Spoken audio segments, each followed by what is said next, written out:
Welcome to AI Podcast. Today we'll discuss the most important current affairs from the Hindu 15 June 2026 edition with detailed analysis for UPSC aspirants. Thanks for having me back. Of course. And, clarity emerges when the mind stops resisting reality. That is a very fitting quote for today. Right. Because the reality is the systems keeping your world functioning right now aren't just the ones you see on the surface. We're going to connect the dots today across, 13 distinct updates. Yeah, it's a massive deep dive today. It really is. We're looking at everything from constitutional loopholes and global maritime law all the way down to underground fungi and literally the human brain. And my role here is to help you, the listener, synthesize all these facts into a cohesive understanding. We're looking at governance, infrastructure, and human resilience. Exactly. So let's just jump right in, starting with the architecture of governance. We've got a wild situation with the anti-defection law. Ah, yes, the Trinamool Congress, or TMC, situation. Yeah. 20 rebel TMC MPs just submitted a letter to Lok Sabha Speaker Om Birla.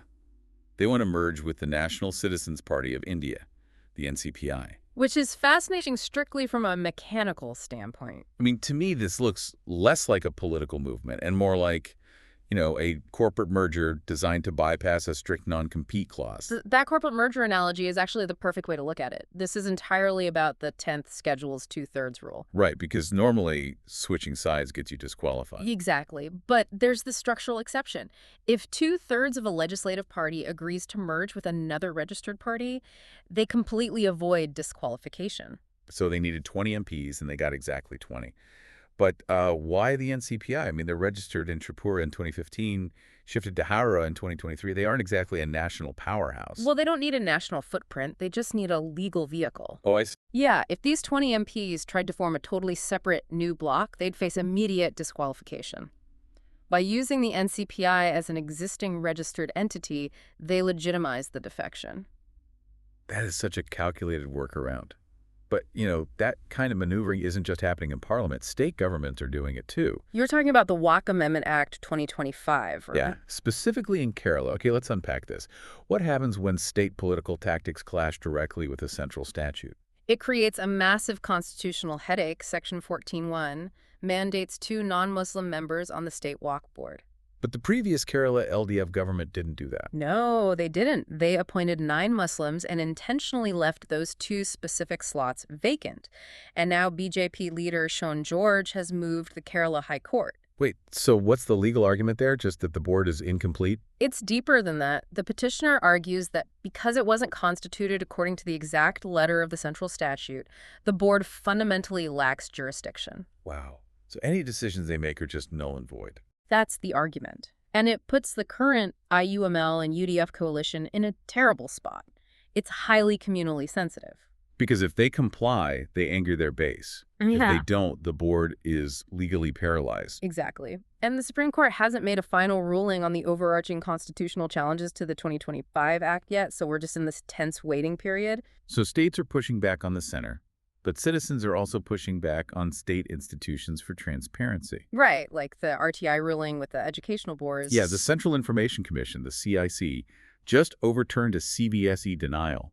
They ordered them to disclose point-wise details under the RTI Act regarding Class 10 and 12 answer books. Which is a huge win for transparency. It really is. They have to disclose paper quality, the cost, the GST, and the entire tender and procurement process. Educational boards usually try to hide behind Section 8 the RTI Act, claiming a fiduciary relationship. Like it's some sort of protected educational secret. Exactly. But the CSE said, no, this is public money being spent on massive procurement contracts. It's a commercial transaction. I love that push for accountability. But speaking of accountability, let's look at corporate survival. The IBC 2026 amendment. The introduction of the Creditor-Initiated Insolvency Resolution Process, or CIRP. Yeah. And this completely overturns the Vidarbha Industries precedent, right? It replaces the discretionary may with a mandatory shall for the NCLT. That's right. If there's a default, the NCLT must admit it. But here's where it gets really interesting. Doesn't this create an unfair VIP line? Because this amendment restricts initiation rights to notified financial institutions. Yeah, you hit on the main controversy. It essentially disenfranchises smaller operational creditors. Like the vendors and small suppliers. Exactly. And they're introducing a hybrid debtor-in-possession model, meaning the existing management gets to keep running the company while restructuring. Wait, the same management that bankrupted the company gets to stay in charge? Yes, to theoretically preserve the business value. But by concentrating all the bargaining power with big banks, many argue it could be unconstitutional. Because it's arbitrarily favoring certain institutions. Right. If you look at universal models in the US or the UK, access is based on your actual financial exposure, not your institutional identity. That makes total sense. And, if those smaller operational creditors get sidelined, they go out of business. And that ripples out into the physical economy. Exactly. Which brings us to how we actually move goods around. India's Logistics Performance Index, the LPI, just improved to 38th. That's a significant jump. It is. Private final consumption grew 7%, and we now have over 2,800 kilometers of dedicated freight corridors operational. Which represents a massive shift in corporate strategy. The constraint on growth isn't production anymore, it's distribution certainty. Distribution certainty. So what does this all mean for you, the listener? I guess distance, more than income, is now dictating where consumption happens. Exactly. Companies used to rely on temporary buffering, basically hoarding stock.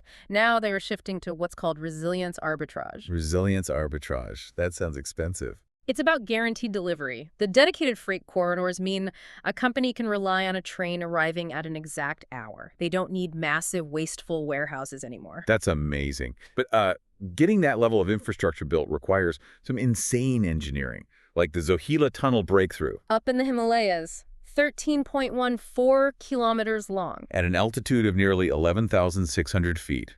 And it's a bidirectional single-tube tunnel. It's supposed to be operational by 2028. The geology there is just punishing. That's what blew my mind.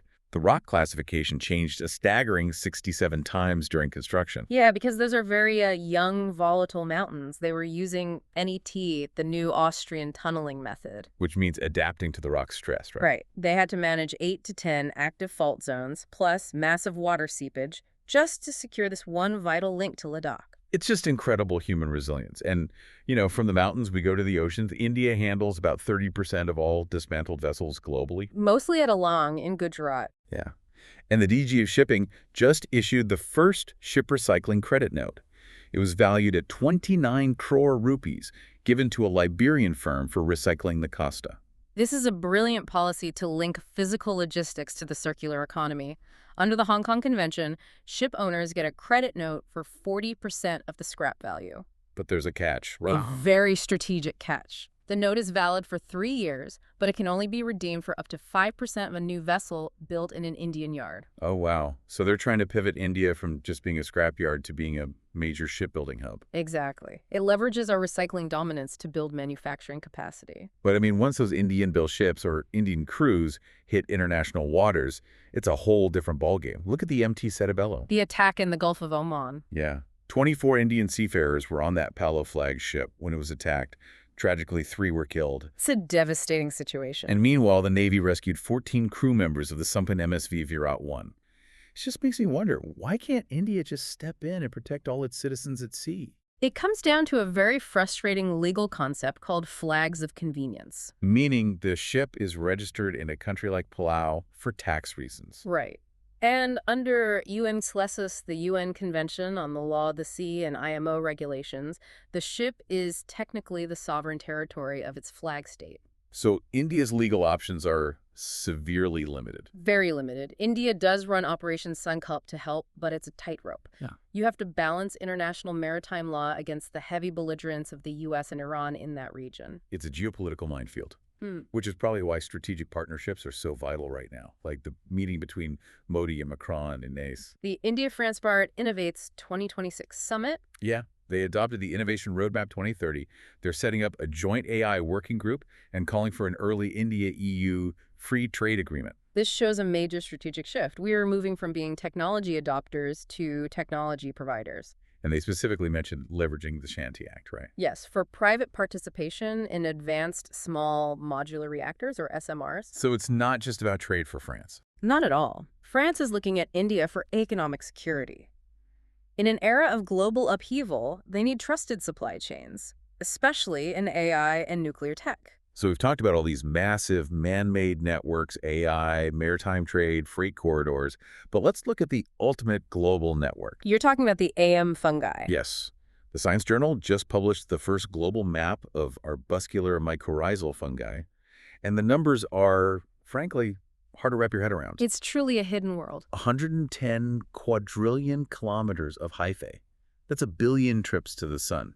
It weighs 300 million tons, like 4 to 6 times the whole human population. And its environmental impact is staggering. It sequesters 4 billion tons of CO2 every year. Which is 11% of all human emissions. It's like this massive underground internet keeping the planet alive. It is. But the study had a very solemn warning. These networks, especially in grasslands, are being systematically destroyed. By agriculture, right? Yes, industrial agriculture is tearing up these fungal networks 4 times faster than we are destroying forests. Wow.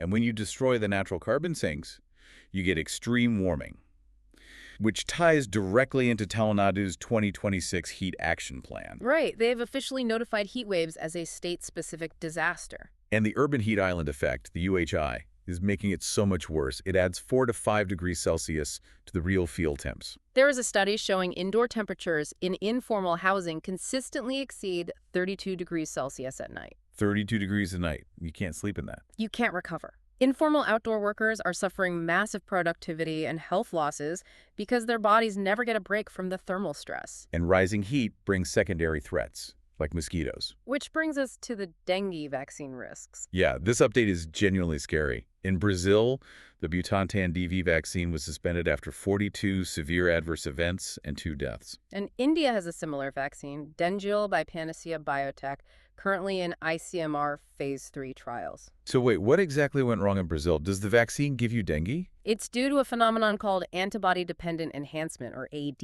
ADE. Okay, how does that work? Well, vaccines use 4 live weakened serotypes of the dengue virus. The goal is for your body to create antibodies for all 4. Right. But if your cross-reactive antibodies drop to a certain level, they start blocking the virus. Instead, they actually enhance it. They act like a Trojan horse, pulling the virus into your immune cells. Wait, really? The antibodies help the virus? Yes, and it causes severe hemorrhagic dengue. That is terrifying. So what does this mean for the rollout in India? It means we can't rush it.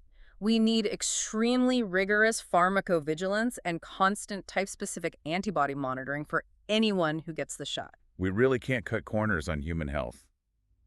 Which brings us to our final topic, focusing on the micro level of human capital, early childhood development via Anganwadis. This is such a critical piece of the puzzle. Studies from Jamaica and Vellore are showing that nutrition alone doesn't fix stunting.